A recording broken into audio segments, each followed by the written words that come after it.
Do you think, looking back, and we should say there were six of you Democrats who did not vote for the BIF, the bipartisan, the Sinema Portman bipartisan infrastructure deal, and at the time it was because you were saying, correct me if I'm wrong, that if we pass this, it's going to give Joe Manchin and Kirsten Sinema the the room to stand in the way of Build Back Better.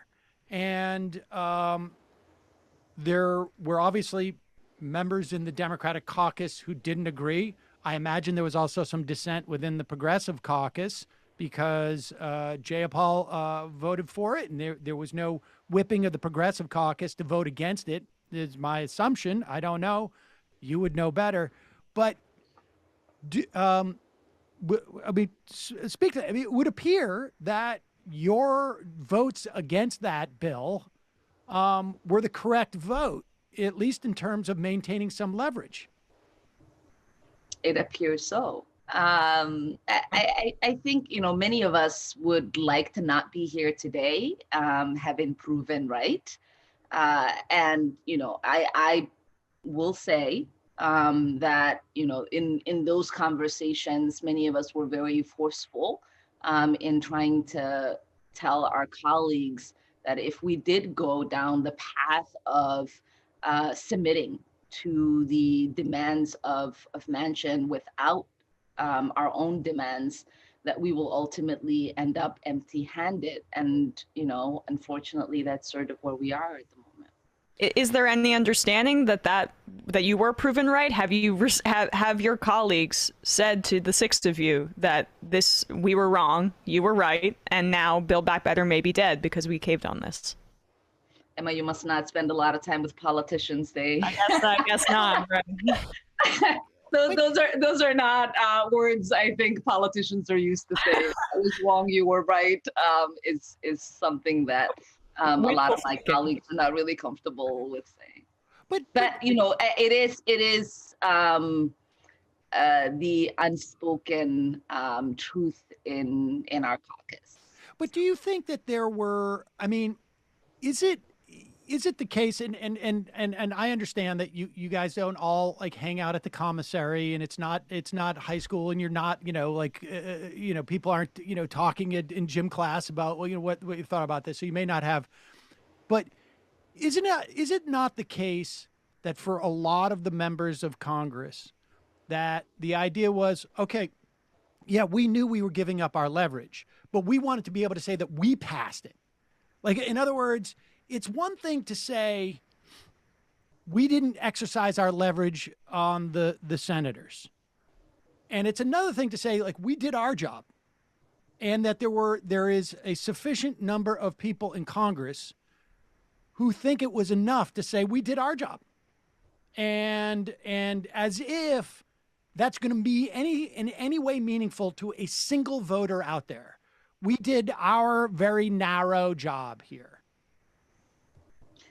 Yeah, I mean, I think that in some ways, the we did our job narrative for us in a way makes sense because we are separate houses, right? We're in the House of Representatives, they're in the Senate.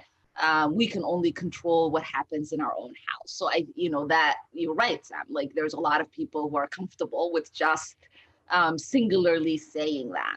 The problem here is that this is not a divided house. We don't have the House being led by a particular party and the Senate being led by another party. The administration being different. This is our agenda, right? The agenda that we are advocating for and the agenda that we are wanting to pass to the American people is one agenda, right? It's the Democratic agenda, and the Democrats control the House, the Senate, and the White House. So this idea that people will just believe us when we say we did our part is a hard sell in this scenario. In other scenarios, in the previous year, we could pass pieces of legislation out of the House and say we did our part.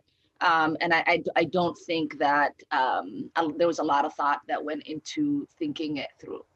Well, I mean, okay, I want to just put a pin in that in terms of like whose responsibility it was to do that thought, because obviously there were 6 of you who could think of that, and you were, freshmen and sophomore Congress people. So it's not like you had the benefit of decades of experience to see where this was going. So I want to put a pin in that for a second, but just ask this question. Is it your sense that had you not passed, had you as a sophomore congressperson been able to convince the entire caucus to withhold their vote, then it wouldn't have gotten onto the floor at that point, and it would have been delayed so that the original agreement of this is all going to pass together was fulfilled? Would you have lost like the Gottheimers, like the so-called, really the corporatists who are very interested in the tax cuts or whatever it is that they want? Would you have lost them? I mean, in other words, was there a compelling argument on the other side of like, hey, this is not just about, it's not enough that we pass this. We need to exercise our leverage. Everybody can see where this is going. Would you have lost them permanently in some way? Like if you had come back 3 months later and voted for both bills, would Gottheimer say, look, well, no, we wanted it to pass 3 months ago, so we're not going to vote for that bill today? I don't think so. I think that there was no way in my mind, and we continue to make this case, to lose votes on Build Back Better. That is an agenda that is supported by most of our constituents. It is the one piece of legislation that would touch people's lives. Roads and bridges are important, but you have to be going somewhere. You need to go to work. You need to have resources for childcare. There's all the other things that you need in order for the roads and bridges investments to make sense in your life. We're tied up in the Build Back Better agenda. And so I couldn't see anybody voting no on that.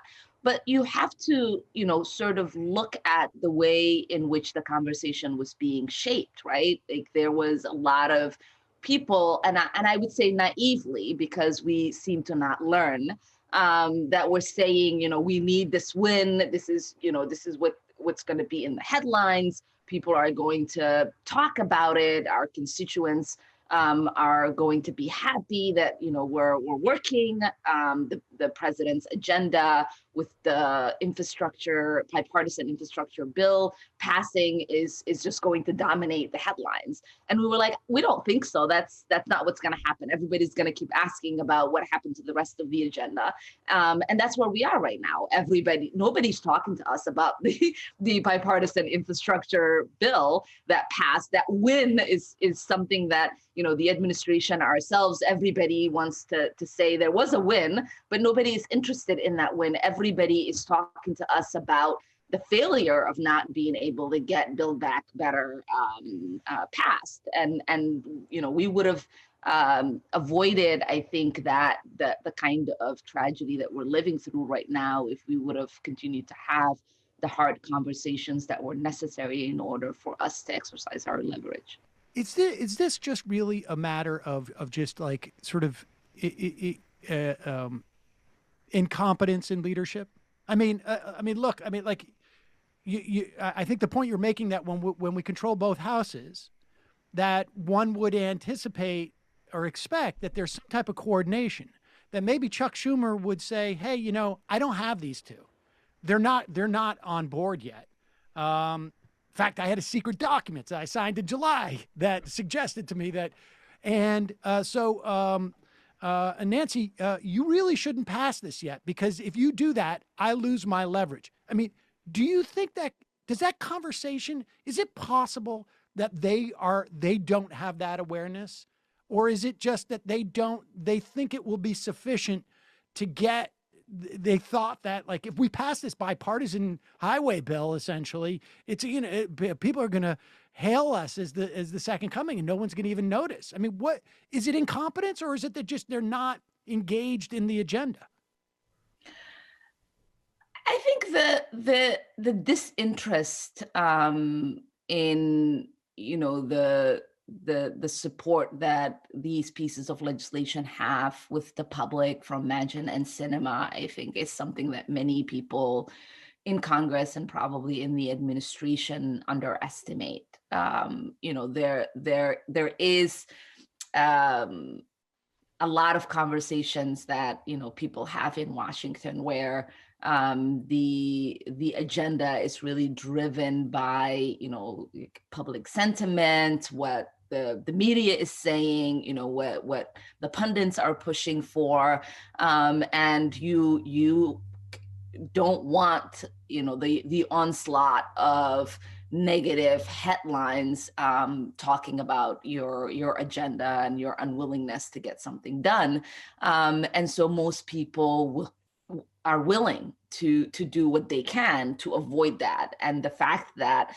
Sinema and Manchin thrive on that because it pays dividend with their donors is truly not something I think that leadership thought about or is willing to acknowledge. What percentage would you say, if you were to divide the conversation between public perception and backlash and getting us a win versus substance of the legislation and what we are providing for the American people, where is that dividing line in Congress in terms of how representatives are putting that in the forefront of what they're talking about when they're legislating? 50-50, 80-20. I mean, because to me, that would be my primary frustration if I were you, that the substance seems to take a backseat to how is this going to look in the media? How is this going to look in terms of giving us a win versus a loss? Yeah, I mean, I think it depends on individual members, but I would say collectively, if you were thinking of as a body, the headlines usually do drive the importance of things in Washington.